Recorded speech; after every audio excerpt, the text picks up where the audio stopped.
memasuki Zoom meeting 30 menit sebelum berlangsungnya sesi acara. Berkenaan dengan kuota partisipan Zoom meeting yang sangat terbatas, jika tidak dapat memasukinya lagi, peserta dapat mengikuti webinar di siaran live channel YouTube Law Connection Official. Kedua, peserta wajib berperilaku serta berpakaian sopan saat webinar berlangsung. Ketiga, peserta wajib menggunakan bahasa yang baik dan benar ketika berkomunikasi lisan maupun pesan di kolom chat. Dilarang menyampaikan hal-hal yang mengandung unsur sara serta menyinggung. 4. Peserta wajib menggunakan mode mute atau mematikan mikrofon agar webinar berjalan dengan kondusif, kecuali jika bila memang diminta oleh pihak NDC maupun pembicara. Kelima, peserta yang berada di dalam Zoom meeting dianjurkan untuk menyalakan mode kamera demi webinar yang berlangsung secara interaktif. Namun, apabila performa Zoom meeting mulai memburuk, maka peserta akan dimohon untuk mematikan mode kamera. 6. Peserta yang berada di dalam Zoom meeting wajib menggunakan nama asli pada display name.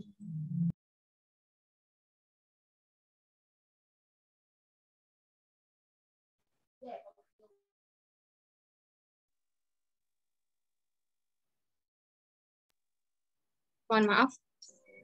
Baik, saya lanjutkan.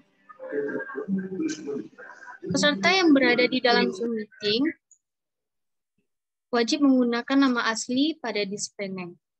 Ketujuh, peserta baik di Zoom meeting maupun YouTube dapat mengajukan pertanyaan untuk sesi tanya jawab melalui link yang sudah di-briefing oleh moderator dan juga akan dibagikan di kolom chat pada pertengahan sesi acara. Kedelapan, peserta wajib minimal mengikuti 6 sesi pada event ini untuk mendapatkan e-sertifikat. Sangat dianjurkan untuk mengikuti semua sesi berturut-turut agar mendapatkan ilmu yang bermanfaat dari pembicara yang ahli di bidangnya masing-masing. Link feedback untuk presensi kehadiran akan dibagikan di akhir acara. Kalian akan dimintai bukti kehadiran berupa screenshot pada acara malam hari ini untuk dimasukkan ke dalam link presensi. Kesembilan, dikarenakan jumlah peserta yang sangat banyak, proses pengiriman e-sertifikat yang awalnya hanya berjangka waktu paling lambat 14 hari, diperpanjang menjadi 30 hari terhitung dari hari berakhirnya webinar National Debaters Connection 2021. Oke, selanjutnya kita akan menyaksikan persembahan video dari National Debaters Connection. Baik, operator bisa dibantu untuk menampilkan videonya.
Baiklah.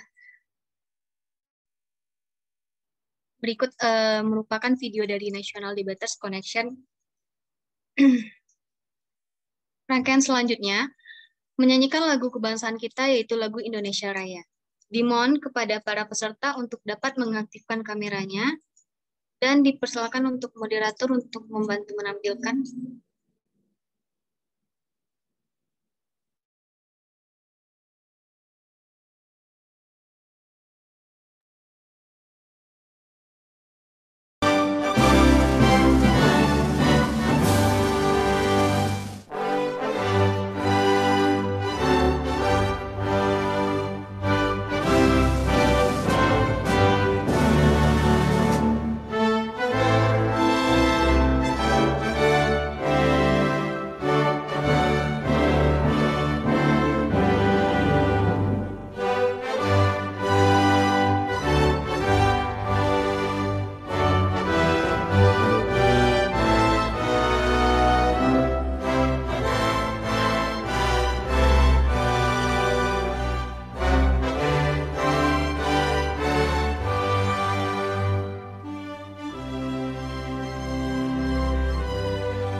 Baiklah, terima kasih kepada para peserta dan operator telah membantu menampilkan lagu Indonesia.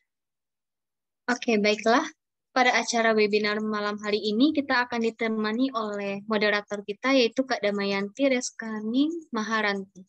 Halo Kak Damayanti, apa udah berada di dalam grup Zoom? Halo, udah kedengeran belum suaraku? Udah. Udah.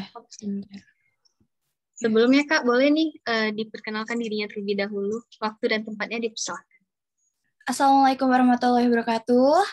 Halo teman-teman semua. Perkenalkan, aku Damayanti Reskani Maranti. Aku bisa dipanggil Maya. Ini Askina. Dan aku seorang mahasiswa Fakultas Hukum dari salah satu universitas di Kota Bandung, yaitu Universitas Katolik Parahyangan. Dan hari ini aku akan menjadi moderator dari National Debaters Connection pada malam hari ini. Kira-kira teman-teman udah tahu belum siapa pembicara yang akan hadir pada malam hari ini? Kamu udah tahu belum, Mas Kina? Itu ya, Pak Febri ya? Betul. Ya, aku langsung jelasin aja ya dari biografi dan juga pencapaian beliau selama ini. Pak Febri Diansyah adalah seorang pegiat anti korupsi dan juga sekarang sedang menjalankan ikhtiar advokasi anti korupsi melalui profesi advokat dengan konsep strategic litigation divisi Integritas Law Office. Sebelumnya, beliau menjalankan tugas sebagai Kepala Biro Humas di Komisi Pemberantasan Korupsi Republik Indonesia. Sejak dilantik sebagai Kepala Biro Humas pada 6 Desember 2016, sekaligus menjalankan tugas sebagai juru bicara KPK hingga pada 26 Desember 2019. Beliau juga pernah aktif di Indonesia Corruption Watch sebagai peneliti hukum dan koordinator divisi hukum dan monitor peradilan sejak 2007 sampai dengan Agustus 2013. Beliau juga aktif menulis di beberapa media nasional seperti Kompas, Tempo, Republika, Seputar Indonesia, dan lainnya. Pada Februari 2012, beliau dianugerahi penghargaan sebagai aktivis atau pengamat politik paling berpengaruh pada tahun 2011 oleh Lembaga Riset Politik Carta Politika Indonesia. Jadi teman-teman, udah kebayang belum sih seberapa hebat dan seberapa luar biasanya pembicara pada malam hari ini? Saya yakin pasti teman-teman udah pada nggak sabar, ya nggak sih, Askina? Iya nih, betul nih. Kebetulan Pak Febri juga udah join nih, Kak. Wah, kalau gitu langsung kita sambut aja ya Pak Febrinya. Boleh. Ya, Assalamualaikum. Selamat malam teman-teman semua.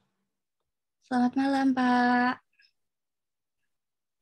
Gimana nih kabarnya Mas Febri? Kabar baik, alhamdulillah. Sehat-sehat semuanya. Amin Mas. Emang kalau lagi pandemi gini kita harus selalu menjaga kesehatan ya Mas. Karena mungkin imunnya juga akan mudah melemah gitu. Jadi harus selalu menjaga kesehatan ya Mas. Nah Mas, aku mau nanya deh. Kira-kira hari ini Mas Febri akan membawakan materi apa sih Mas? Ya, hari ini kita ngobrol tentang integritas, tentang anti korupsi, tapi selain itu tentu kita perlu lihat ya bagaimana misalnya peta di dunia internasional tentang pemberantasan korupsi yang ada di Indonesia. Jadi agar beberapa indikator yang digunakan itu adalah indikator yang relatif lebih terukur gitu ya. Jadi kita tidak berdebat saja, oh Indonesia lebih baik nih pemberantasan korupsinya, Indonesia lebih baik tahun ini, tetapi datanya bagaimana? Itu yang harus dilihat secara lebih jauh. Selain nanti kita mengenal sedikit apa sih integritas itu dan bagaimana beberapa poin-poin yang harus ditegakkan kalau kita memang mengatakan bahwa kita berintegritas, dan sedikit pengenalan tentang undang-undang anti korupsi. Baik, mungkin akan ada PowerPoint yang Mas akan tampilkan? Ya, saya share langsung saja ya, berarti. Baik, Mas. Silakan.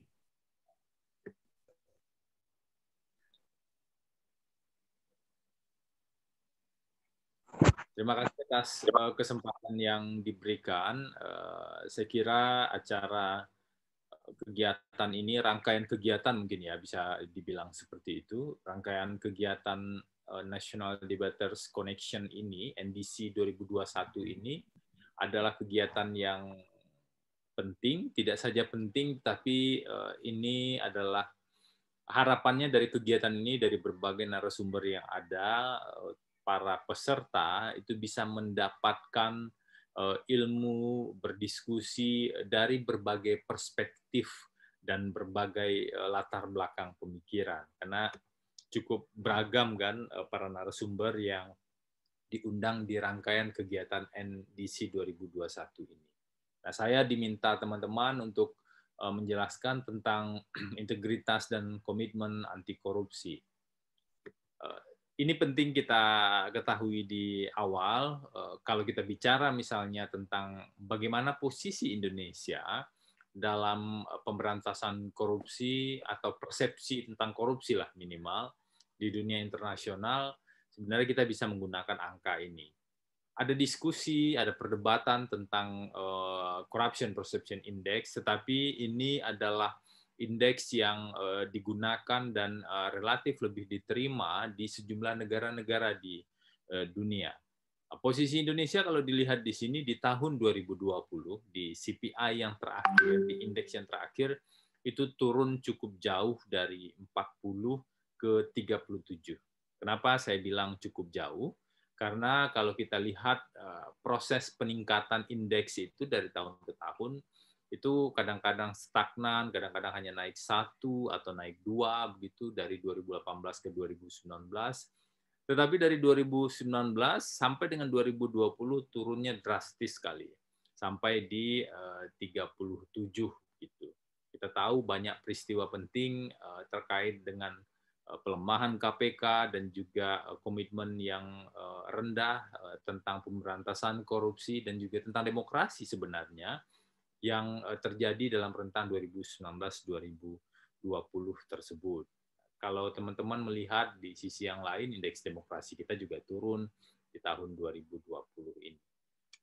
Angka 37, kalau diuraikan lebih jauh, itu disumbangkan oleh 9 faktor. Jadi teman-teman yang bicara soal CPI atau Corruption Perception Index, maka ia dihasilkan dari 9 survei.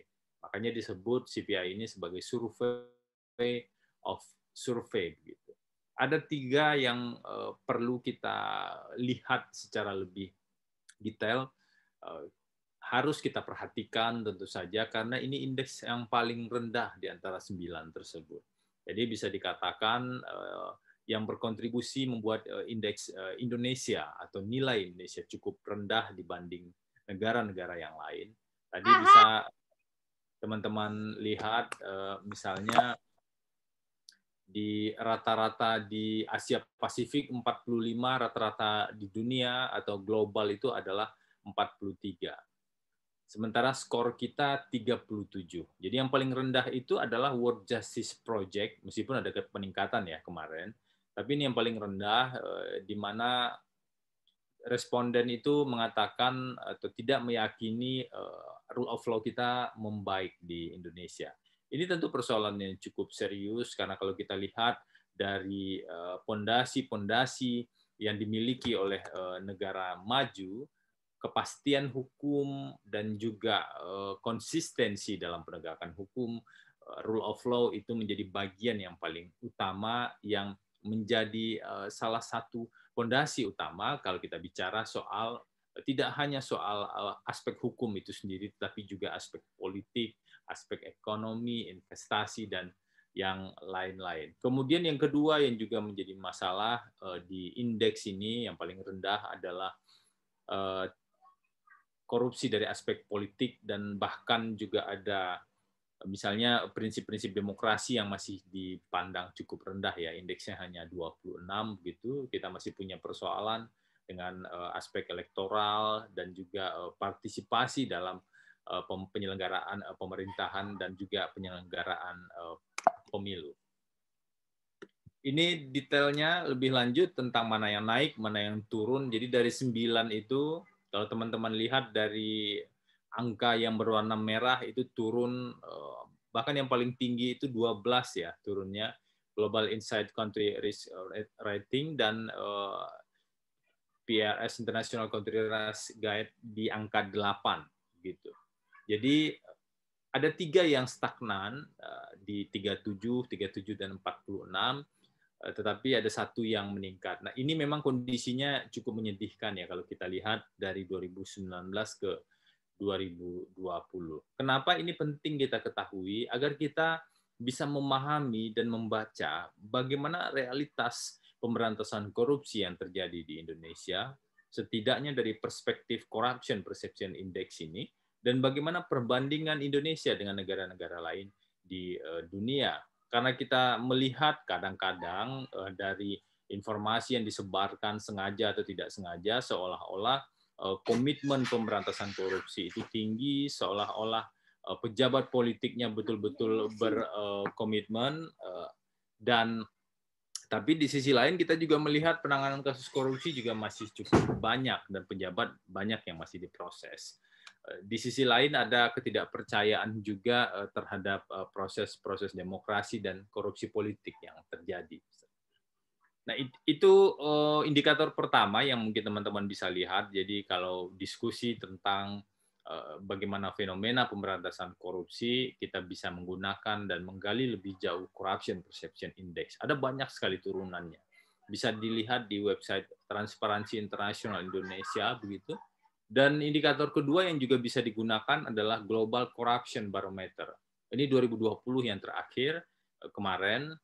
Posisi Indonesia memang tidak cukup bagus ya kalau dilihat dari tingkat suap yang ada dibanding dari 17 negara di Asia. Indonesia berada pada posisi yang nomor 3. Ini sangat menyedihkan sebenarnya karena para responden, sebagian besar para responden bahkan di posisi 30% begitu ya, mengatakan ketika bersentuhan dengan pelayanan publik masih diminta uang atau memberikan uang lebih atau bahkan terpaksa harus menyuap agar pelayanan publik yang dilakukan itu bisa berjalan. Dan kemudian sektor-sektor apa saja yang paling dipersepsikan koruptif ini secara Asia begitu ya di 17 negara. Ternyata aspek politik misalnya di parlemen dan senator begitu, dan juga pemerintahan daerah itu dan juga pemerintahan pusat begitu ya, itu dipersepsikan masih paling koruptif di Global Corruption Barometer se-Asia tahun 2020 lalu. Ini agak sejalan ya kalau kita lihat di sektor politik ini karena banyak sekali para politisi, lebih dari 400 seingat saya, para politisi yang kemudian diproses dalam kasus korupsi. Apakah mereka anggota DPR RI, anggota DPRD, gubernur, wali kota, ataupun bupati atau kepala daerah. Nah, kalau kita lihat lebih jauh, Global Corruption Barometer Indonesia itu selain nomor 3 tingkat suap, se-Asia, kita juga berada pada posisi nomor 2 terkait dengan nepotisme setelah India. Ini tentu juga data yang tidak cukup mengenakan sebenarnya kalau kita lihat. Tetapi sebagai generasi muda, teman-teman yang menyelenggarakan acara ini dan para peserta, tentu perlu mengetahui data-data ini secara jujur untuk bisa kemudian membahas dan menyusun sebuah rencana apa yang bisa dilakukan ke depan untuk bisa mendorong dan mendukung upaya pemberantasan korupsi tersebut. Nah, saya ingin share ada 4 poin yang mungkin bisa kita diskusikan lebih lanjut terkait dengan upaya membentuk budaya anti korupsi. 1, integritas. Yang kedua, teman-teman mungkin perlu tahu tentang gratifikasi. Dan yang ketiga, soal konflik kepentingan. Dan yang keempat, keterbukaan informasi publik. Jadi di sebuah badan publik, bagi para pejabat publik mesti sangat memahami apa larangan-larangan dan mekanisme-mekanisme terkait dengan pengendalian gratifikasi. Jangan sampai masih ada pejabat publik misalnya yang berpikir lah kalau dia terima uang, tiba-tiba ada orang yang mengantarkan uang sementara dia tidak pernah meminta, maka itu dianggap rezeki saja. Dan ada istilah juga yang mengatakan bahwa yang tidak benar ya, tidak ada doa penolak rezeki misalnya. Kita tentu perlu memahami di mana batasan-batasan dan juga larangan-larangan terkait dengan gratifikasi ini. Kemudian soal konflik kepentingan dan keterbukaan informasi publik yang harus dipahami oleh badan publik dan oleh pejabat publik. Karena keterbukaan informasi ini penting sekali untuk menutup ruang gelap atau ruang abu-abu yang riskan diperjualbelikan, dan keterbukaan juga adalah bentuk akuntabilitas publik. Soal integritas, kita perlu melihat keteladanan sebenarnya, bukan sekedar slogan gitu. Kita sering dengar para pejabat publik bilang, kami berintegritas, kami sedang menggalakkan integritas dan lain-lain, tetapi pucuk pimpinannya tidak memberikan keteladanan tentang prinsip-prinsip integritas itu. Jadi poin utamanya adalah keteladanan. Bagaimana menunjukkan tentang adanya kesatuan pikir, ideologi misalnya, atau perasaan, ucapan, dan perbuatannya. Jangan kemudian berpikir bahwa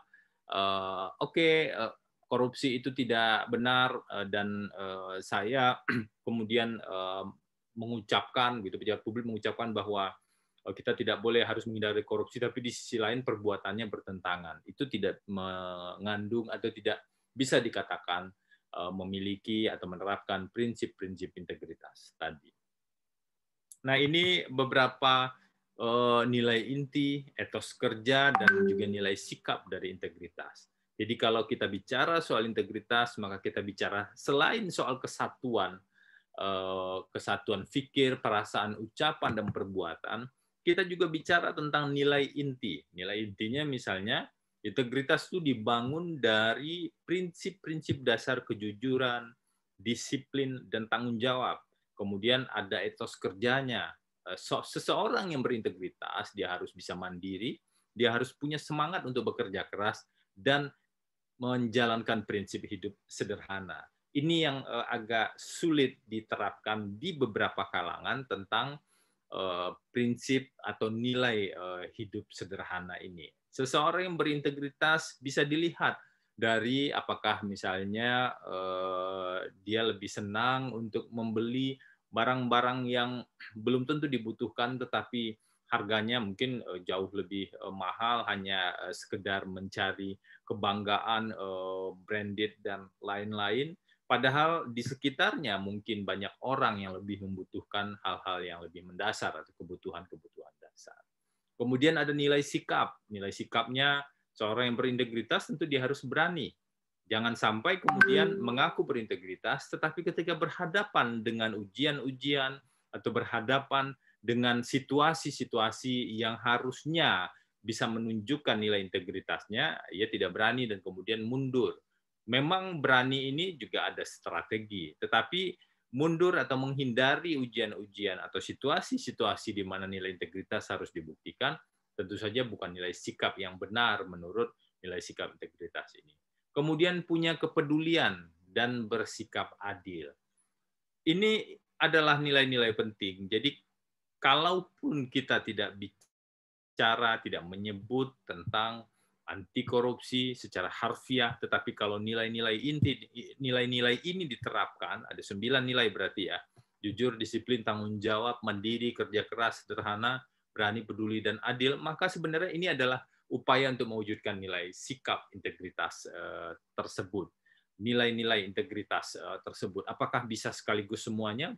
Belum tentu kita bisa, tapi ada upaya-upaya dan pemahaman yang dibangun bahwa inilah yang perlu dicapai seperti itu. Jadi orang yang integral itu, bahasanya ini saya ambil dari website aclc.kpk.go.id. Jadi orang yang integral itu orang yang punya integritas itu, pertama tentu ia harus punya integritas pribadi. Jadi nilai yang ada di dalam dirinya itu menjadi pondasi yang paling penting. Tidak sekedar mengikuti diskusi, mengikuti seminar, atau kemudian disuruh oleh atasan, atau disuruh oleh keluarga, begitu, tapi dia juga membangun nilai integritas pribadinya. Kemudian berkepribadian yang utuh. Jadi punya pribadi yang kuat, dan setiap tindakan yang dilakukan itu merujuk pada nilai moral dan etika. Jadi tidak sembarangan melakukan sesuatu hanya karena suka, hanya karena ikut-ikutan kemudian melakukan sesuatu. Satunya perkataan dan perbuatan patuh pada kode etik yang disepakati dan tidak melanggar sumpah jabatan. Ini bagi para pejabat atau para pegawai negeri misalnya, atau public official yang kemudian sudah menduduki jabatan-jabatan tertentu. Tentu tidak tergoda melakukan penyelewengan dengan kewenangan yang dimiliki, tidak mewujudkan konsep konsumerisme, tadi ada nilai kesederhanaan, hedonisme, dan juga tidak menjadikan uang dan kekuasaan sebagai indikator utama yang harus dicapai, dan bisa menjadi panutan bagi lingkungan di sekitarnya. Nah, tadi kita bicara integritas, yang berikutnya kita bicara soal gratifikasi. Kenapa ini saya munculkan, ada gratifikasi dan ada konflik kepentingan? Karena aspek integritas itu bisa diuji salah satunya dengan seberapa kompromi, seberapa toleran dalam tanda kutip seseorang pejabat publik dalam menolak gratifikasi pada kesempatan pertama. Jadi ini bagi pejabat publik ya, kalau rumusan aturannya adalah pegawai negeri atau penyelenggara negara. Kalau masyarakat secara umum atau non pegawai negeri atau penyelenggara negara, maka pasal itu tidak berlaku tentu saja. Ini diatur di pasal 12B besar Undang-Undang Nomor 20 2001. Jadi intinya begini, gratifikasi adalah pemberian dalam arti luas. Bisa dalam bentuk uang, bisa dalam bentuk barang, bisa dalam bentuk fasilitas, bisa dalam bentuk tiket, promo, atau diskon, atau apapun juga, sepanjang penerimanya adalah pegawai negeri atau penyelenggara negara. Jadi kalau penerimanya atau subjek hukumnya bukan pegawai negeri atau penyelenggara negara, maka kita tidak sedang bicara soal pasal gratifikasi tentu saja. Dan penerimaan itu harus berhubungan dengan jabatannya. Misalnya, ketika Anda menjadi petugas di kelurahan misalnya, dan tiba-tiba ada masyarakat yang ngurus KTP atau ngurus surat-surat kependudukan, dan ia memberikan uang, setidaknya Anda harusnya bisa menduga bahwa orang itu tidak akan mungkin tiba-tiba ngasih uang kalau Anda tidak bekerja di sana. Kalau Anda tidak kemudian, kalau Anda misalnya duduk-duduk saja di seberang jalan, apakah ada orang yang akan memberikan uang? Mungkin ada, tapi orang itu memberikan uang lebih pada memberikan mungkin donasi atau sumbangan pada peminta-minta di jalanan. Sedang gratifikasi bicara soal jabatannya. Dan ada dua ranah di sini, pencegahan dan penindakan. Gratifikasi nggak harus minta. Gratifikasi tidak harus melakukan sesuatu pejabatnya. Tapi ketika dia diberikan dan ada hubungan jabatan, maka ada tindakan-tindakan yang harus dilakukan. Ini beda gratifikasi suap dengan pemerasan. Seringkali bahkan teman-teman di Fakultas Hukum juga agak bingung untuk bisa memberikan garis yang tegas antara gratifikasi, suap, dan pemerasan, terutama gratifikasi dan suap. Kalau kita bicara misalnya suap, ada aspek transaksional di sana. Ada meeting of mind atau pertemuan kehendak. Contoh yang paling sederhana, kalau Anda menjadi petugas kelurahan tadi ya, petugas kelurahan kan bisa jadi petugas kecamatan, kemudian bisa menjadi pejabat di pemerintah daerah, atau di kementerian, atau di BUMN, atau di BUMD misalnya. Ada seseorang, pihak swasta datang ke Anda dan kemudian minta tolong diurusin perizinan saya, ada kekurangan sedikit misalnya, tapi nanti saya kasihlah uang pelicinnya. Begitu Anda mengatakan, sebagai pejabat publik mengatakan, oke, saya akan bantu. Pada saat itulah meeting of mind atau pertemuan kehendak sudah terjadi, dan pada saat itu sebenarnya suap sudah terjadi.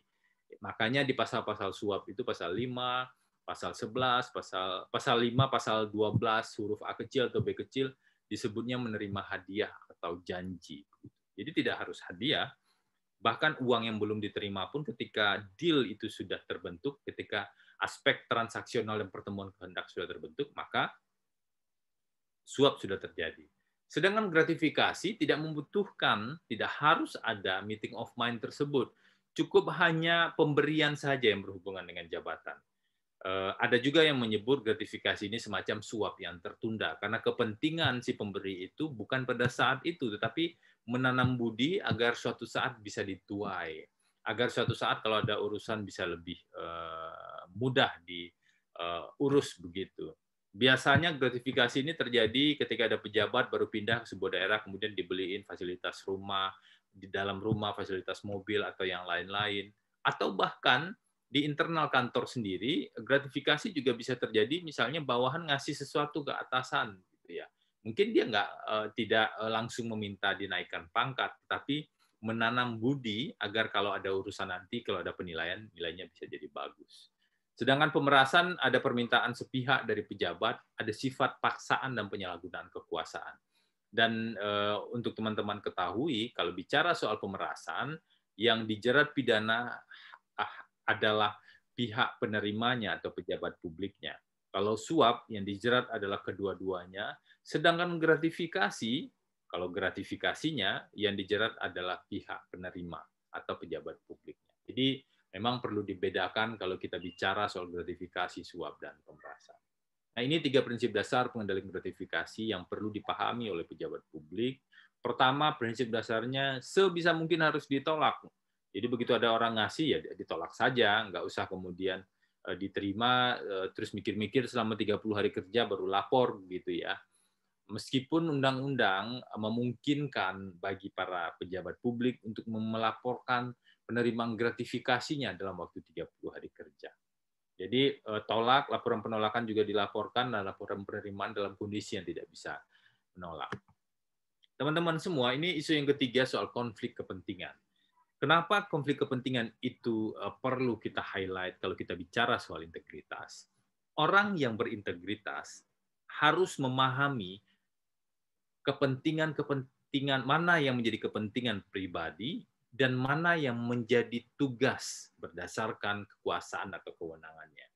Kalau Anda diberikan wewenang, diberikan tugas untuk mengurusi publik, tapi di sisi lain Anda menggunakan kewenangan tersebut untuk memenuhi kepentingan pribadi, maka itu bisa disebut situasi yang memiliki konflik kepentingan.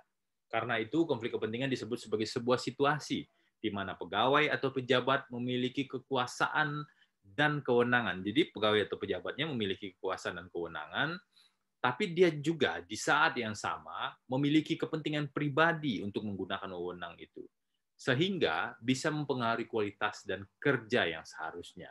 Itu yang disebut dengan konflik kepentingan. Nah, konflik kepentingan ini sebisa mungkin harus dihindari. Kalau terjadi situasi yang mengandung konflik kepentingan, maka seorang pejabat publik tersebut harus declare, dia harus bicara bahwa saya berada dalam situasi konflik kepentingan sehingga dalam situasi tertentu saya harus mundur. Nanti bisa atasan yang mempertimbangkan. Konflik kepentingan tidak hanya terjadi pada kementerian, pemerintah daerah, dan jajaran di bawahnya, tapi juga bisa terjadi di korporasi, di perusahaan-perusahaan, ataupun di badan-badan publik yang lain atau badan private yang lain. Karena pada prinsipnya, sekalipun Anda bekerja di swasta misalnya, Anda diberikan tugas dan kewenangan untuk mengurusi sesuatu. Ketika Anda cenderung mendahulukan kepentingan pribadi, pada saat itulah Anda sebenarnya sudah menyalahgunakan posisi Anda yang punya kewenangan atau situasi konflik kepentingan tadi. Ini banyak bentuk konflik kepentingan yang bisa dilihat ya, teman-teman bisa lihat di website aclc.kpk.go.id. Jadi misalnya situasi yang menyebabkan penggunaan aset jabatan instansi untuk kepentingan pribadi, pakai mobil dinas misalnya. Atau situasi yang menyebabkan informasi rahasia yang harusnya Anda jaga karena jabatan Anda, kemudian karena ada tawaran kepentingan pribadi atau kelompok, maka Anda memberikan itu. Situasi konflik kepentingan ini ada banyak dan tentu harus dirinci lebih lanjut. Saya kira itu kita bisa diskusi lebih jauh dalam sesi berikutnya. Terima kasih, selamat malam. Terima kasih Mas Febri untuk penjelasannya pada hari ini dan materinya yang sangat bermanfaat. Selanjutnya mungkin dibuka untuk sesi tanya jawab ya, Mas Febri ya. Nah, untuk di Silakan. udah ada teman yaitu Fahmi Rahmat Yasin yang bertanya ya, Mas. Jadi dia bertanya bahwa di dalam slide tadi, Bapak menjelaskan bahwa ada nilai-nilai etos yang diperlukan untuk melaksanakan suatu pekerjaan seperti kejujuran, keadilan, dan sebagainya. Nah, seringkali kita temui bahwa dalam prakteknya terkadang nilai-nilai penting tersebut sangat banyak sekali diabaikan, bahkan bisa disepelekan dan dianggap remeh. Di sini, saya ingin bertanya, Pak, bagaimana sih tips dan trik untuk kita agar kita bisa konsisten dalam mengamalkan nilai-nilai yang sangat penting tadi? Begitu, Pak, pertanyaannya. Gimana tadi? Jadi bagaimana, ya kalau singkatnya begini Mas, bagaimana caranya untuk mengamalkan sikap-sikap penting? Karena dalam prakteknya hal-hal tersebut kan pasti sangat sulit ya Mas, untuk dipertahankan gitu. Bagaimana sih kalau untuk pribadi Mas Febri sendiri, untuk mempertahankan nilai-nilai penting tersebut gitu Mas? Ya harus dimulai dari diri sendiri, itu pasti. Selain kalau Anda bertugas di instansi publik, maka bagaimana sistem di tersebut bisa menjaga pegawai-pegawainya itu juga penting. Tapi beberapa nilai tadi, misalnya nilai kejujuran, saya kira semua orang paham ya tentang kejujuran. Itu penting diterapkan kalau kita bicara soal integritas, terutama kalau bicara tentang persentuhan dengan kepentingan publik. Jadi kalau berhubungan dengan kepentingan publik, tentu saja kebohongan itu adalah pilihan yang sangat buruk dan seharusnya tidak dilakukan. Nah, untuk beberapa nilai-nilai yang lain yang mungkin agak sering sulit bagi sebagian pihak, tapi juga mudah sebenarnya kalau mau diterapkan, nilai kesederhanaan misalnya.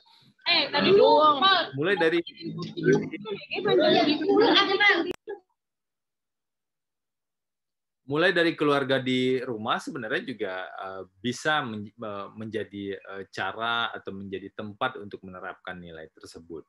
Atau mulai dari diri sendiri misalnya, oh saya pengen deh beli sebuah barang gitu kan. Pertanyaan sederhananya adalah, kamu lagi pengen beli barangnya atau lagi butuh untuk butuh terhadap fungsi barang tersebut misalnya. Itu dua pertanyaan yang berbeda. Pengen atau butuh. Kalau pengen saja, ada pepatah lama begitu yang mengatakan, air di lautan itu tidak akan pernah bisa menghapus dahaga orang-orang yang karena kerakusannya begitu. Tetapi mungkin kalau bicara kebutuhan, kita mungkin butuh hanya berapa liter kan? Ya anggaplah air di laut nggak asin begitu ya. Kalau soal asin atau tawar itu lain lagi. Intinya adalah kalau kita misalnya membeli sesuatu karena pengen saja, bukan karena butuh, itu adalah satu persoalan. Atau ada juga saya lihat ada satu lomba film di Jogja waktu itu tentang bagaimana masyarakat, ibu yang membuat kue tradisional begitu, mungkin penghasilannya sangat kecil ya kalau dibanding dengan penghasilan kita di Jakarta begitu, atau penghasilan orang tua teman-teman gitu ya. Mungkin nilainya sangat kecil, tetapi kemampuan dia untuk mengatakan oke, meskipun ini kecil tapi ini cukup. Kemampuan untuk mengatakan ini cukup dan ini bisa digunakan untuk sehari-hari, maka itu sebenarnya adalah salah satu prinsip bagaimana menerapkan nilai-nilai kesederhanaan misalnya. Menghindari hedonisme, menghindari konsumerisme, dan lain-lain itu juga menjadi bagian yang penting. Selain soal kemandirian, ya soal kerja keras tadi yang kita sampaikan. Sebenarnya semua nilai tersebut kan nilai-nilai yang diajarkan oleh orang tua dan nilai-nilai tradisional yang diakui dan diterapkan sejak lama kan. Tapi kemudian dirumuskan saat ini sebagai bagian dari 9 nilai anti korupsi yang mewujudkan integritas itu. Begitu Mbak Damayanti. Baik, semoga Rahmat Yasin, pertanyaannya dapat terjawab ya. Selanjutnya, wah Pak, nih di kolom chat sudah banyak sekali pertanyaan ya untuk Bapak. Ya, di selanjutnya kami berpindah ke pertanyaan Rahmadiah terlebih dahulu ya bagi teman-teman yang raise hand. Di kolom chat nih ada pertanyaan. Selamat malam semuanya dan selamat malam untuk Bapak Febri Diansyah. Saya izin bertanya mengenai penjelasan tentang gratifikasi, suap, dan pemerasan. Telah dijelaskan bahwa untuk hukuman suap dijatuhkan untuk kedua belah pihak. Sedangkan untuk gratifikasi dan suap, yang menerima hukuman adalah penerimanya. Pertanyaan saya, apa yang menjadi pertimbangan terhadap hukuman-hukuman tersebut, terutama untuk kasus suap dan gratifikasi? Begitu, Pak. Ya, kalau gratifikasi yang diatur itu adalah agar pejabat publiknya yang menerima gratifikasi itu melaporkan paling lama 30 hari kerja ke KPK. Nah, sekarang kan tidak harus lapor ke KPK langsung, bisa melalui kementerian aparatur pengawas internal di kementerian atau di daerah masing-masing. Gitu. Nah, sudah diberikan kesempatan 30 hari kerja, tetapi kemudian masih tidak melaporkan, maka itu bisa berisiko pidana. Dan risiko pidana itu tentu adalah bagi para penerimanya. Karena gratifikasi itu kadang-kadang ada orang datang memberikan sesuatu, itu tanpa meminta apa-apa, tanpa bilang mau urus apapun gitu. Misalnya ada pejabat publik, seorang pihak swasta ini atau masyarakat umum lah ya tahu bahwa pejabat publik itu anaknya sedang ulang tahun, kemudian tiba-tiba datang ke kantor dan bawa kado ulang tahun begitu. Dia nggak minta apa-apa pada saat itu, tetapi sudah sangat jelas bahwa pihak swasta itu datang karena ingin menanam budi pada pejabat publik tersebut. Dan bagi dari perspektif si pejabat publik, ia harusnya punya kewajiban untuk menolak dan kemudian atau melaporkannya ke KPK dalam waktu 30 hari kerja. Jadi pihak penerima yang diproses. Apakah pihak pemberi juga bisa diproses? Dalam beberapa kasus bisa sepanjang terpenuhi pasal-pasal suap gitu. Karena ada pasal lain, misalnya untuk suap itu ada pasal pemberi suap, ada juga pasal 13, itu kita bicara soal detail mungkin ya. Tetapi kalau suap itu lahir dari meeting of mind, pertemuan kehendak antara pemberi dengan penerima. Kalau gratifikasi yang ditekankan adalah penerima atau pejabat publik yang menerima, apakah dia mematuhi aturan yang berlaku untuk lapor ke KPK dalam waktu 30 hari kerja. Gitu. Baik, Mas. Terima kasih jawabannya. Selanjutnya mungkin ada pertanyaan lagi. Ini bagi Bayi Haki ya. Mungkin bisa bertanya langsung kepada Mas Febri Diansyah. Untuk Bayi Haki mungkin bisa on cam dan unmute suaranya ya. Baik, terima kasih. Assalamualaikum warahmatullahi wabarakatuh. Salam sejahtera bagi kita semua. Terima kasih kepada moderator yang telah memberikan waktu kepada saya untuk bertanya. Perkenalkan, nama saya Bayi Haki dari Fakultas Hukum Universitas Islam Malang. Saya ingin mengutip pendapat dari Prof. Suryono Sukamto dalam salah satu karyanya, bahwa penegakan hukum di dalam sebuah negara itu ada beberapa faktornya, di antaranya adalah kebudayaan. Sebagaimana disebutkan oleh Bapak Febri Diansyah tadi, memang seperti juga dikutip dari GBU, mohon maaf apa tadi itu, bahwa memang kebudayaan kita memang sangat erat dengan yang namanya suap dan gratifikasi, sehingga untuk kemudian menanggulangi hal tersebut, barangkali ketika KPK hanya berdiri bekerja sendirian, ini akan sulit untuk kemudian memutus mata rantai korupsi ke akar-akarnya. Sehingga pertanyaan saya yang pertama, bagaimana terkait fenomena dari budaya kita yang kurang baik tersebut, sehingga generasi muda khususnya bisa menghilangkan budaya gratifikasi dalam bentuk apapun. Kemudian yang kedua, kita tahu bahwa setiap narapidana yang sudah dijatuhi dakwaan oleh pengadilan di Sukamiskin tersebut masih mendapatkan fasilitas yang sangat-sangat lengkap, sehingga tidak kemudian menimbulkan efek jera. Bahkan ketika kita, jujur saya masih kemudian mengharapkan bahwa kepada koruptor itu bisa kemudian dikenakan hukuman mati, agar kemudian bisa menimbulkan shock terapi kepada para calon koruptor atau mereka yang sudah melakukan tindak pidana korupsi tetapi masih belum ditangkap. Barangkali pertanyaannya bagaimana kemudian agar lapas khusus yang kemudian disediakan kepada para narapidana itu dibuat sesederhana mungkin sehingga mereka tidak kemudian merasakan fasilitas-fasilitas yang seperti yang sudah diberitakan media. Barangkali demikian, atas kesempatan dan jawabannya saya sampaikan terima kasih. Ya, terima kasih. Sebenarnya lapas itu ya sederhana-sederhana saja. Yang bikin nggak sederhana itu kan pejabat lapasnya mau disuap kan. Seperti yang terjadi di Sukamiskin.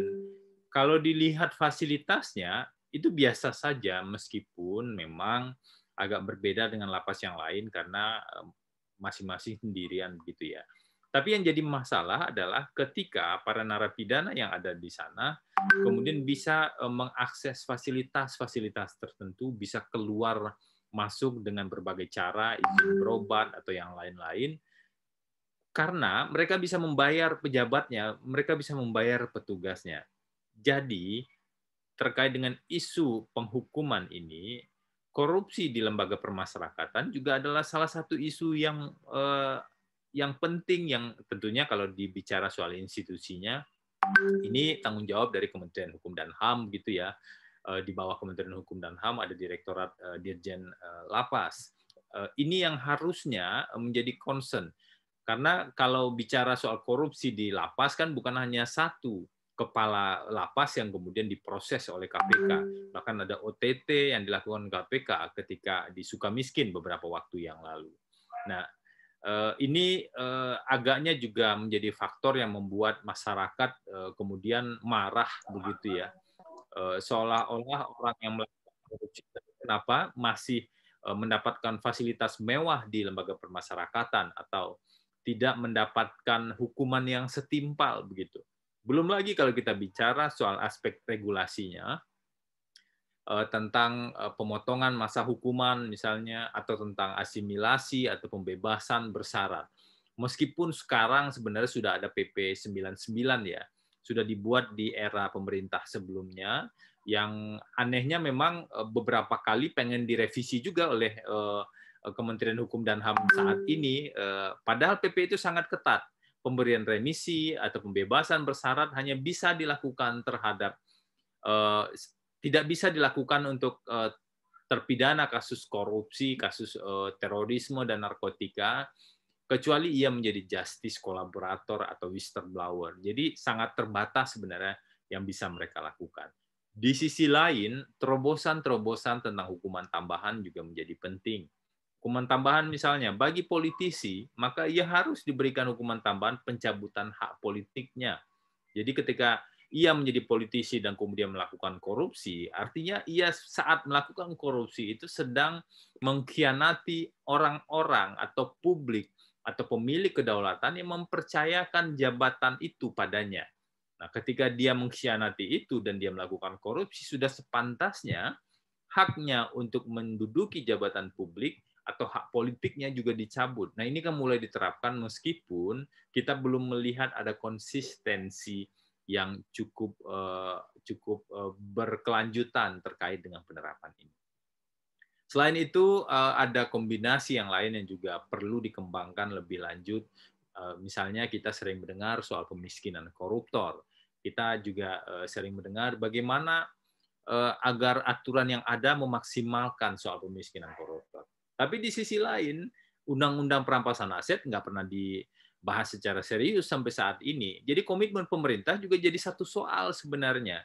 Pemerintah bersama DPR kan kalau kita bicara soal pembentuk undang-undang. Itu juga punya masalah yang serius terkait dengan upaya pemberantasan korupsi. Jadi ya masalahnya selain di koruptor ya di pejabat publik yang menduduki posisi-posisi strategis juga.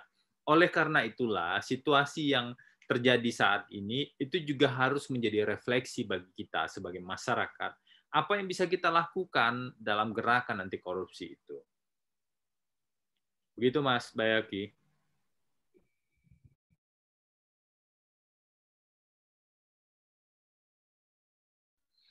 Baik, kepada Mas Bayhaki, semoga jawabannya dapat memuaskan pertanyaan Mas Bayhaki ya.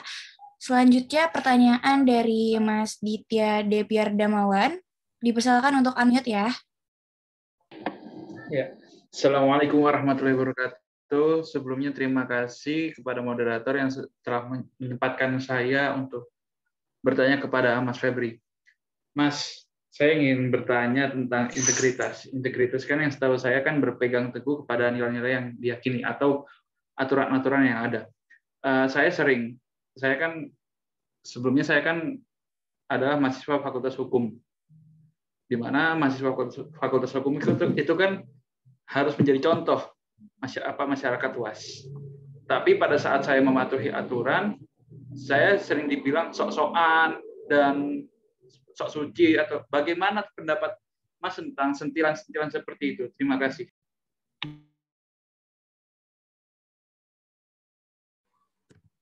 Ya, wajar saja masyarakat kita kan belum tentu punya standar yang sama ya. Dan mestinya kita juga sudah paham juga kalau kita memang pengen menegakkan integritas, karena ini kan bukan hanya sekedar bagaimana tanggung jawab secara pribadi ya, tetapi juga tanggung jawab pada publik dan juga nilai-nilai dasar yang diakui oleh masyarakat sejak keadapan masyarakat sejak lama dan juga agama masing-masing begitu. Memang tidak mudah dan pasti ada tantangan. Mau jujur itu pasti ada tantangan. Tapi kalau tantangannya hanya sekedar misalnya dicemooh, ya kan nggak apa-apa lah. Mungkin mereka belum paham gitu ya. Tantangannya sesekali dicemooh, kadang-kadang diserang buzzer dan lain-lain. Ya nggak apa-apa, hadapi saja. Karena itu bagian dari apa ya? Bagian dari respon yang memang harusnya sudah kita perhitungkan. Dan perlu diingat, sebenarnya yang kita lakukan ini belum ada apa-apanya kalau kita bandingkan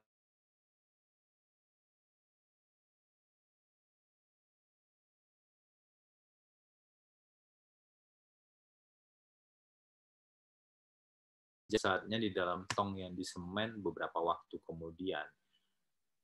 Dibandingkan dengan dicemooh atau diledekin begitu ya, itu jauh sekali kan. Dan banyak champion-champion yang ingin terlibat dalam pemberantasan korupsi itu punya tantangan yang jauh lebih besar.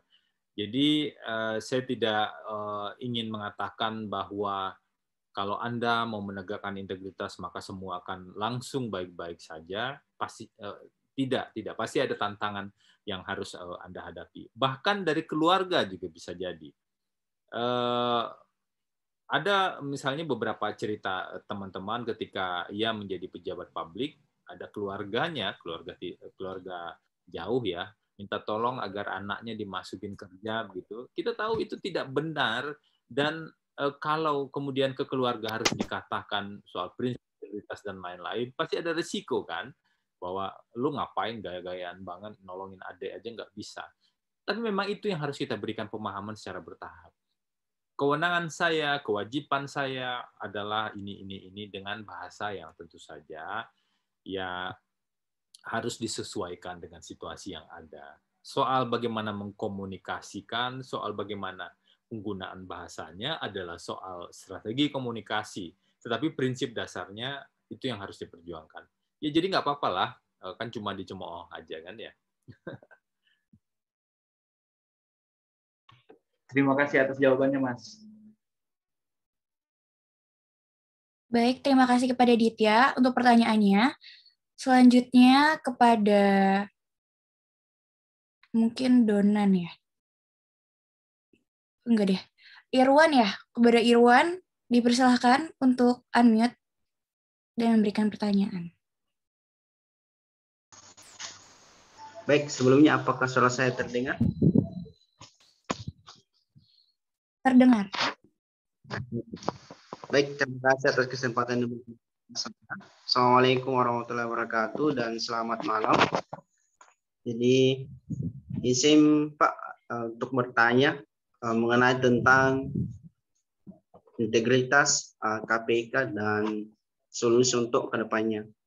Mengenai tentang integritas Pak, kadang ketika kita sudah memiliki integritas, kita baik dalam hal sebelum masuk instansi, dan ketika dalam instansi, pendapat orang bahwa sistem akan merubah orang yang berintegritas secara otomatis. Nah, apakah sistem dalam suatu instansi tersebut ada suatu tantangan atau suatu PR yang besar yang tidak bisa dihilangkan dalam instansi, karena katanya bila Ustadz pun masuk dalam instansi akan berubah menjadi suatu hal-hal yang tidak di luar dari nalar manusia. Artinya instansi sistem tersebut sangat ceritanya buruk untuk dilakukan oleh orang-orang yang integritas, orang-orang yang integritas. Dan yang kedua kan persoalan KPK. KPK sekarang kata Bapak tadi bahwa KPK dilemahkan dengan mungkin setelahnya pengesahan undang-undang KPK terbaru.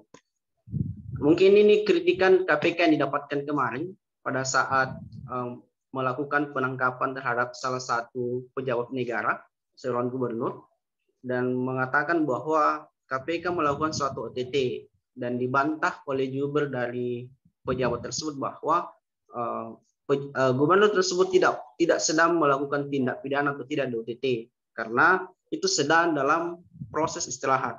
Nah, artinya saya pahami di sini bahwa KPK secara ini akan terus dikritik apabila ada kesalahan-kesalahan, dan apakah memungkinkan ke depan KPK akan dihilangkan karena suatu kesalahan yang kesalahan yang diperbuat atau akan diperbuat atau bagaimana lagi ke depannya. Dan yang solusi yang terakhir Pak, bahwa budaya masyarakat itu ketika misal digratifikasi itu menganggap bahwa itu adalah hal lumrah, karena dengan adanya hal-hal tersebut kadang bisa melancarkan suatu urusan-urusan yang dilakukan oleh masyarakat, dan respon dari instansi yang didatangi masyarakat pun itu sangat lumrah akan menerima hal seperti itu, sehingga itu membudaya dan susah dihilangkan dari masyarakat. Ini solusi bagaimana Pak supaya hal-hal tersebut itu hilang dari budaya masyarakat. Terima kasih. Terima kasih. Jadi kalau teman-teman yang punya latar belakang pendidikan hukum mestinya tidak dalam tanda kutip tertipu dengan narasi tersebut. Misalnya soal tangkap tangan. Jangan dibayangkan tangkap tangan itu seperti memegang tangan ketika perbuatan dilakukan gitu ya. Jadi seperti pencurian, ketika sebuah barang dicuri, maka pada saat itu langsung ditangkap. Jangan dibayangkan seperti itu.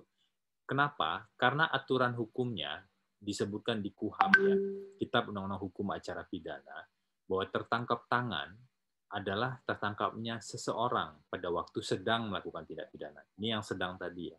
Atau dengan segera sesudah beberapa saat tindak pidana itu dilakukan. Jadi tidak harus pada saat tindak pidana dilakukan, tapi setelah itu. Atau sesaat kemudian setelah diserukan khalayak ramai sebagai orang yang melakukan. Atau apabila sesaat kemudian padanya ditemukan benda yang diduga keras adalah digunakan untuk melakukan tindak pidana atau bukti lah gitu ya. Nah, bagaimana dengan tindak pidana korupsi? Tindak pidana korupsi adalah tindak pidana yang tidak sederhana. Misalnya suap. Nah, suap itu bukan sekedar tentang bagaimana seseorang memberikan uang pada pejabat publik, tetapi juga tentang bagaimana pembicaraan-pembicaraan dilakukan sebelumnya untuk mengatur kepentingan dari pihak pemberi suap, untuk mengatur waktu pertemuan, dan untuk misalnya mengatur teknis pemberian melalui siapa. Jadi ada banyak sekali tahapan-tahapan dan pihak-pihak yang bisa terlibat dalam sebuah tindak pidana korupsi, dalam hal ini suap. Apakah mungkin terjadi misalnya seorang kepala daerah, saya tidak usah spesifik untuk kasus tertentu, apakah mungkin terjadi seorang kepala daerah pada saat itu dia sedang tidak menerima uang, tetapi yang menerima uang secara langsung adalah orang suruhannya. Sebelumnya, beberapa hari sebelumnya, si kepala daerah itu mengutus orang suruhannya atau bicara dengan pihak lain. Kalau Anda mau urusan soal ngasih-ngasih atau segala macam, tentu dengan bahasa yang berbeda ya. Silakan urus dengan Bapak A. Nah, orang suruhannya ini ketika dia menerima uang, dan uang tersebut sebenarnya ditujukan pada kepala daerah, maka sebenarnya suap itu sudah terjadi, dan setelah misalnya tim menangkap beberapa pelaku awal tadi, pelaku lapangan tadi, terdapat bukti yang kuat, maka tim bisa menjemput dalam rangkaian operasi tangkap tangan. Jadi misalnya masih dalam waktu 24 jam. Kalau udah 2 hari kan nggak bisa disebut tangkap tangan lagi. Dalam rangkaian operasi tangkap tangan itu, tim kemudian menjemput atau membawa pelaku utamanya atau atasan atau pucuk pimpinannya, karena diduga atas perintah dialah uang yang diterima oleh perantara itu kemudian terjadi begitu, dan itu diduga bukan pemberian yang pertama. Jadi perlu hati-hati, bisa saja dalam situasi tertentu si pejabat publik yang di high level dia tidak menerima secara langsung, dan saat perbuatan terjadi dia sedang berada di rumah misalnya atau sedang berada di tempat lain, dan kemudian dilaporkan saja melalui handphone misalnya, Pak ini sudah saya terima ya.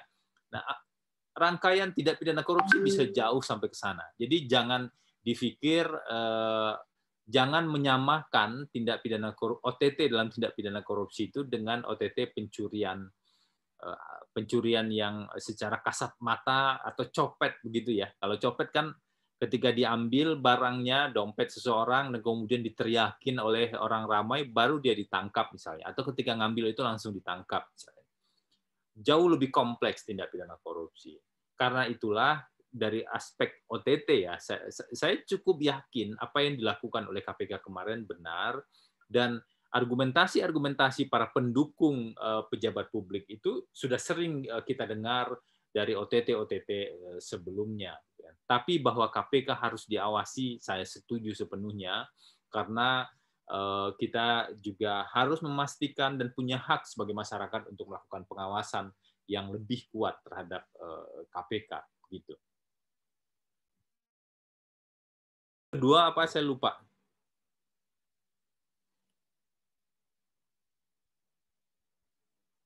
Pada Irwan, mungkin bisa dilanjut tadi pertanyaannya. Ini kayak yang kedua Pak, tentang pemberian gratifikasi lumrah dalam masyarakat. Karena saya melihat dan beberapa pengalaman Pak pribadi bahwa ketika kita memberi sesuatu kepada instansi atau pejabat dalam terus itu lancar semua kegiatan, dan instansi pun menganggap bahwa itu adalah hal lumrah. Nah ini budaya-budaya yang selalu timbul di masyarakat dan susah dihilangkan Pak. Jadi peran itu bagaimana ke depannya sebagai pemuda atau sebagai anak hukum cerita untuk menyikapi hal itu?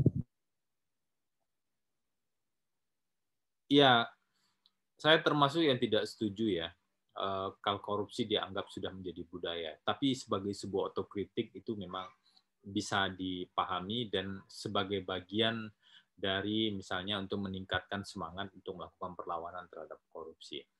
Caranya sederhana saya kira. Kalau Anda sebagai masyarakat jangan kasih uang pada penyelenggara negara, atau jangan kasih uang pada petugas atau pegawai di pelayanan publik. Itu bisa kok dilakukan, tetapi tentu harus butuh konsistensi. Dulu ketika saya mengurus di kecamatan, di kelurahan dan kecamatan, mengurus akte kelahiran anak ya pada saat itu, sebelum saya di KPK, saya urus sendiri, dan kemudian saya diminta uang juga di kelurahan, tapi di kelurahan dan di kecamatan, tapi saya bilang ini uang untuk apa? Saya tanya baik-baik saja. Tapi sebelumnya saya sudah pelajari aturannya seperti apa. Jadi untuk bisa menegakkan integritas, apalagi Anda alumni Fakultas Hukum misalnya, tentu Anda juga harus belajar aturannya bagaimana, tarifnya seperti apa, sehingga kita bisa berargumentasi, tapi dengan bahasa yang sederhana saja. Akhirnya pada saat itu saya nggak bayar di luar aturan ya. Saya cuma bayar untuk sumbangan PMI, seingat saya waktu itu ada 2 lembar kuponnya, karena aturannya memang untuk akta kelahiran di Jakarta gratis. Dan saya memang mengargumentasikan itu, bahkan saya bilang, oke, kalau memang ada biaya yang Ibu sebut atau Bapak sebut biasanya, tolong kasih saya kwitansinya. Gitu. Dan dengan cara itu, pada saat itu dia tidak tahu saya bekerja di mana, akhirnya sebagai masyarakat, saya bisa mengurus administrasi kependudukan tersebut tetap tanpa pungutan liar tersebut. Dan ketika Anda menjadi pejabat publik itu kan sebagai masyarakat. Ketika Anda menjadi pejabat publik, jangan juga kemudian minta uang atau kemudian menerima gratifikasi. Jadi kalau ini berjalan tentu kedua-duanya bisa secara bertahap dan pelan-pelan kemudian menegakkan prinsip-prinsip anti korupsi itu. Baik, terima kasih banyak Pak atas jawabannya. Baik, selanjutnya kepada Anissa Gita Fitri, mungkin bisa unmute ya, dan memberikan pertanyaan.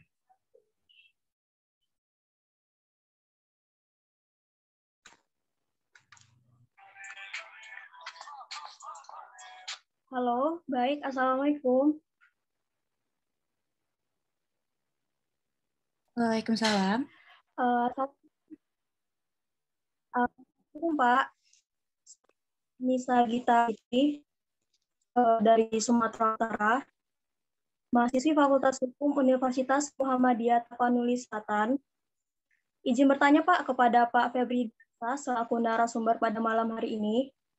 Nah, berdasarkan informasi yang Bapak paparkan mengenai nilai integritas pada ruang publik dari slide pertama sampai akhir, saya ingin menanyakan kepada Bapak pribadi.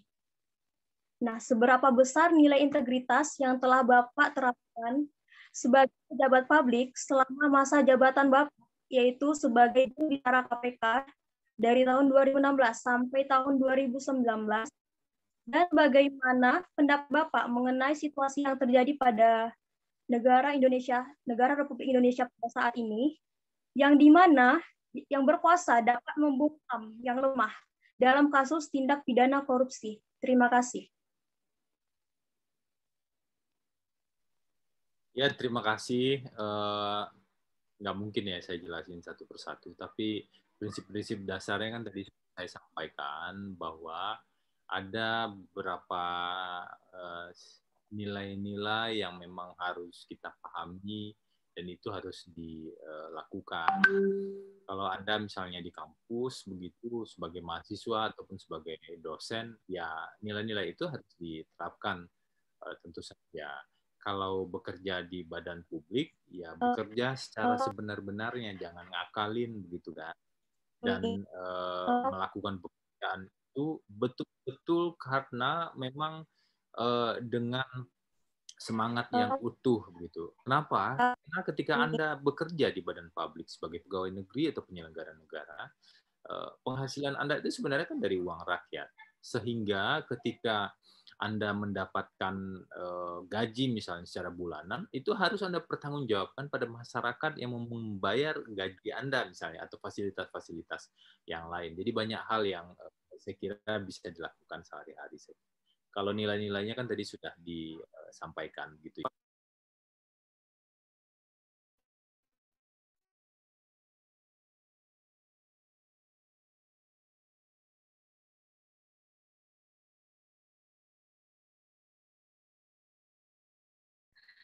Untuk Mas Ivan Fathul Amin,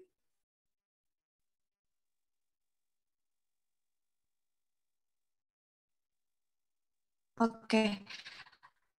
Mungkin Mas Ivannya sedang tidur.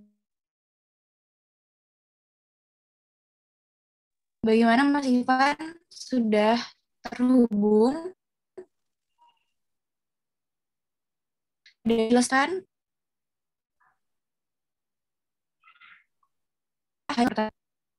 Rahayu Mbak.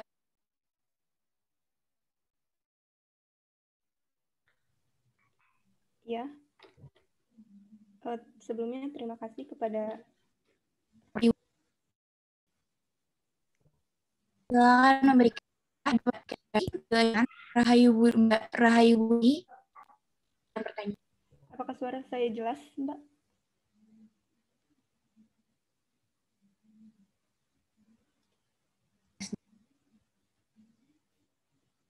Baik, pertanyaannya itu adalah kepada Pak Febri. Ketika menjabat sebagai juru bicara KPK, apa sih tantangan terbesar Pak Febri ketika menjalani jabatan tersebut.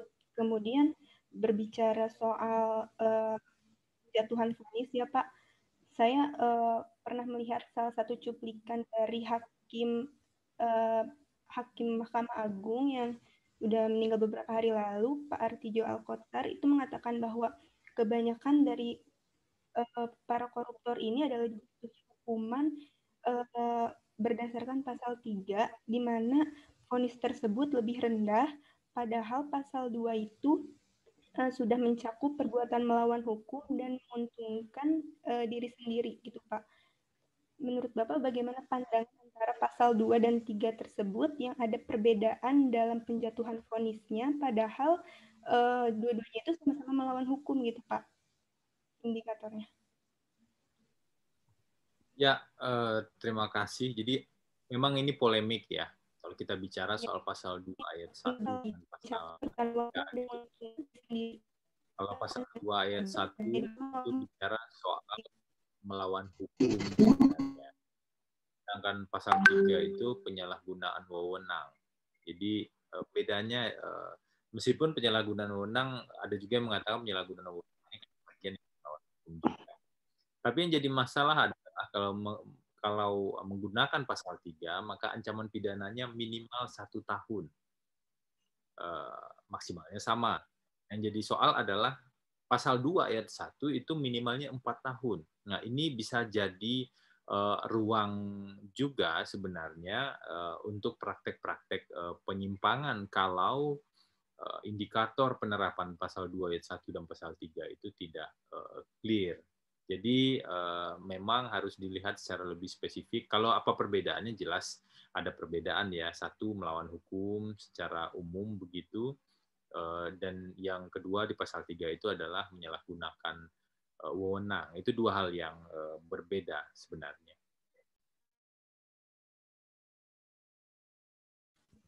Untuk tantangan terbesar Bapak ketika menjabat di KPK itu apa Pak?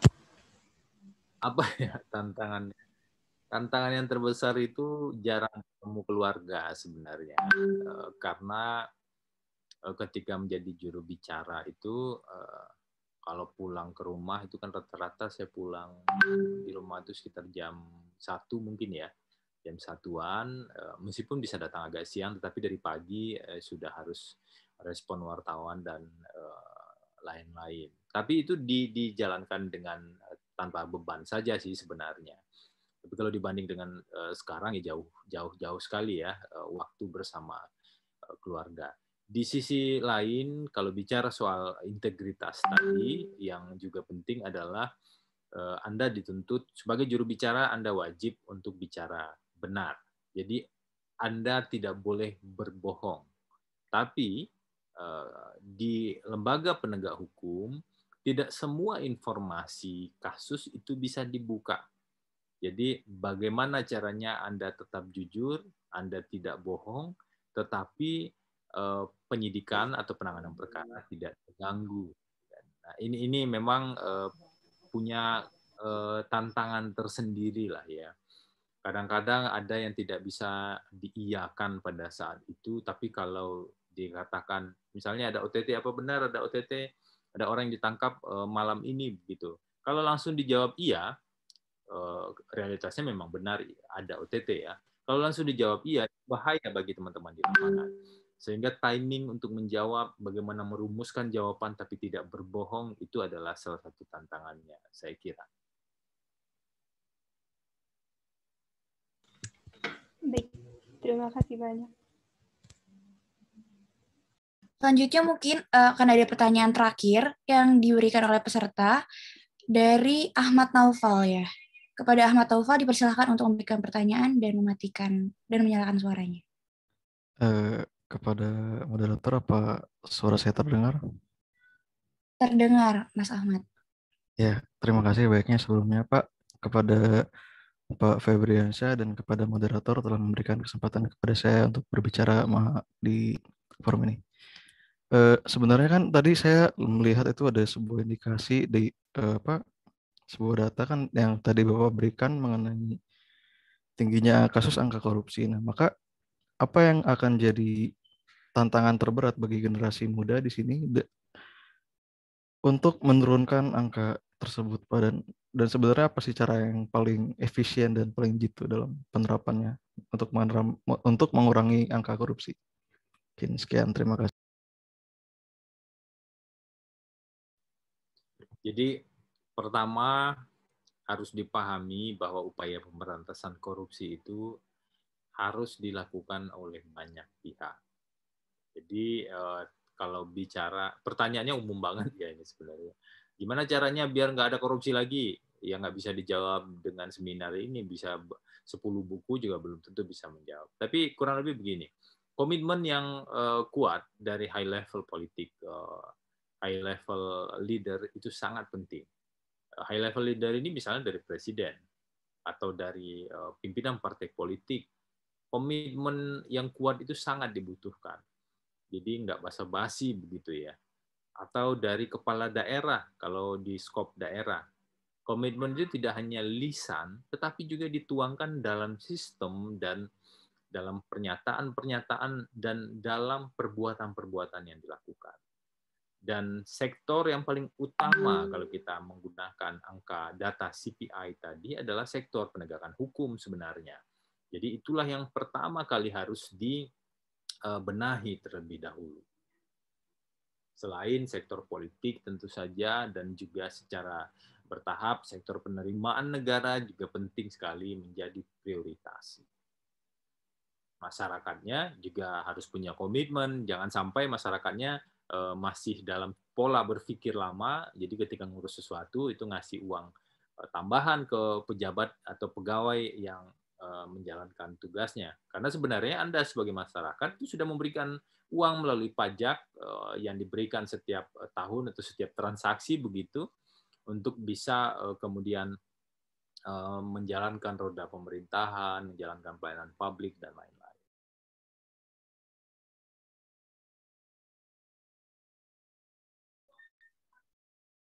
Baik, terima kasih Mas Febri Diansyah atas jawabannya dari pertanyaan-pertanyaan yang telah dilontarkan oleh para peserta. Jadi kalau misalnya bisa saya simpulkan bahwa komitmen pemerintah masih jadi suatu soal dalam upaya pemberantasan korupsi. Upaya pemberantasan korupsi harus dilakukan oleh para pihak sehingga apa yang terjadi di sekitar harus menjadi refleksi bagi diri kita sendiri sebagai masyarakat. Untuk teman-teman yang bersikap sederhana, untuk teman-teman yang bercita-cita untuk menjadi seorang pejabat publik, kita harus terlebih dahulu membiasakan diri bersikap sederhana dan bersikap yang sesuai dengan nilai-nilai etos. Prinsip dasar adalah sesuatu yang harus diperjuangkan. Sedangkan kita sebagai masyarakat harus terus mengawasi penegakan pemberantasan korupsi. Jadi, seperti yang tadi dijelaskan oleh Mas Febri tadi, masyarakat juga harus cerdas dan berani dalam melawan gratifikasi pemerasan dan juga suap yang terjadi di sekitar kita. Ya Mas, begitu ya Mas, kira-kira simpulannya ya Mas.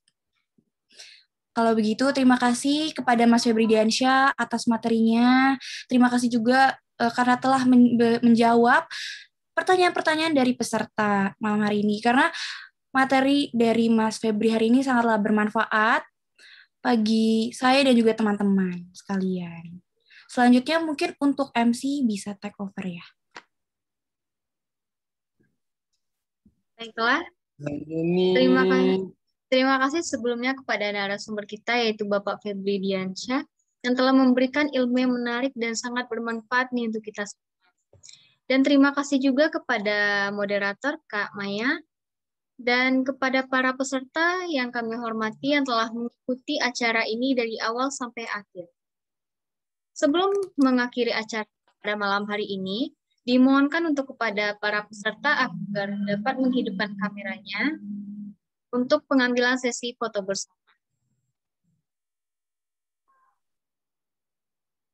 Mungkin operator bisa bantu untuk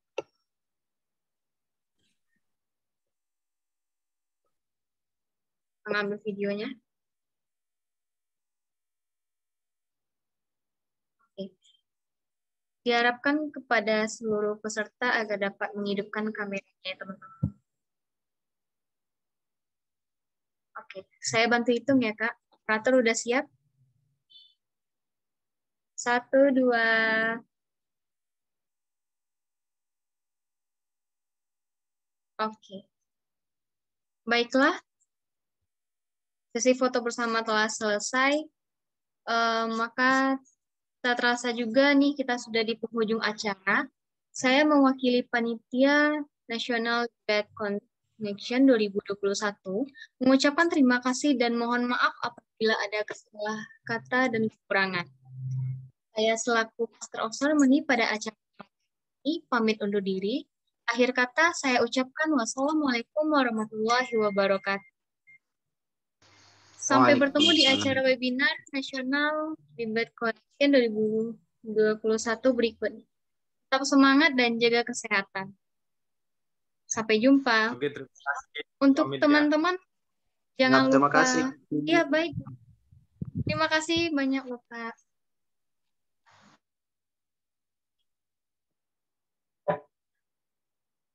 Kepada para peserta, mungkin jangan lupa untuk mengisi absennya ya, teman-teman. Link absen